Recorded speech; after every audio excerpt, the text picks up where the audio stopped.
Okay, let's set the scene. Imagine this. June 13th, 2025. It's Mm. quiet. 2:03 a.m. in Tehran. And then, bam, silence just shattered. This isn't some movie plot. It's how the initial accounts describe day one of the Iran-Israel war, a conflict people had whispered about, feared for years, and then suddenly it was real. So today we're doing a deep dive into that first, absolutely critical day. Exactly. And our goal here for you listening is to really dig into this account. We want to pull out the key insights, the crucial details, help you understand what happened, sure, but also why it matters, so you can be properly informed about, well, what looks like a real turning point. Right, so where does it begin? High above Iran, apparently. That's where the quiet ended. Think about it. Israeli F-35I jets, they call them Adir, the mighty ones totally invisible to radar, they say, flying alongside stealth drones. That was the start. Code name, Operation Rising Lion. And the context here is just crucial. The source makes it really clear why Israel called this its boldest move yet. The intelligence, as it's described, pointed to Iran being just weeks, literally weeks away from nuclear breakout, getting enough material for a bomb quickly. That was the trigger? For Israel, explicitly, yes. The source states the red line had been crossed, that perceived closeness, that imminence.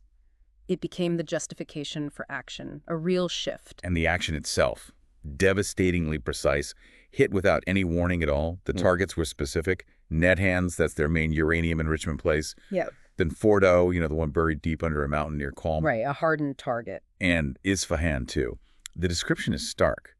Flames lit the desert sky like a second sun. And the speed, less than 20 minutes, the source says. And the core of Iran's nuclear program hit.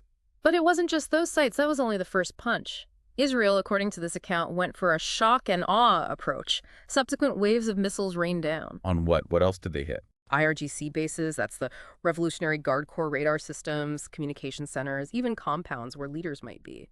The idea was paralysis. Overwhelm them.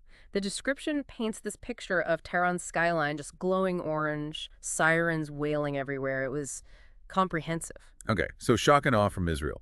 But Iran didn't just sit there. By dawn, around 6:07 a.m. Tehran time, the narrative shifts. It says rage and pride turned into firepower. Yes, and their counterstrike was also quite specific. They launched dozens of Fate 110 ballistic missiles, and then, interestingly, waves of Shahed 136 drones. Ah, the Shaheds. We hear a lot about those. Exactly. Described here as cheap, deadly, and nearly silent. It's that combination, ballistic missiles for the punch, and then these swarms of cheap, stealthy drones. It's a real challenge for air defenses, a kind of modern hybrid threat we're seeing more of. And where did they aim? What were Iran's targets in Israel?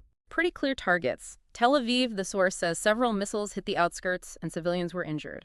Nevatim Airbase, which is crucial because that's where Israel keeps its F-35s, multiple drones hit there. And the big port cities, Ashdod and Haifa, the report just says they were now on fire. So significant hits on infrastructure and civilian areas. So Israel has the Iron Dome, right? Did it work? It did. It intercepted many of them. But the source is very clear. Not all. Enough got through. And the picture painted of Tel Aviv afterwards is grim. Streets littered with glass, wreckage, blood, people hiding in bunkers. It really drives home how even sophisticated defenses can be overwhelmed. The source even notes someone saying, it felt like a repeat of history, but worse. That's chilling. Yeah, absolutely. And while all this is happening on the ground, the rest of the world is watching.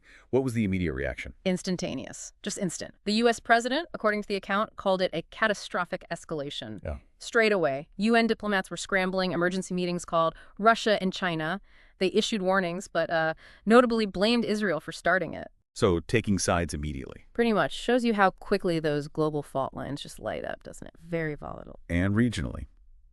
Closer neighbors. Palpable anxiety. That's the phrase used. Saudi Arabia, the UAE.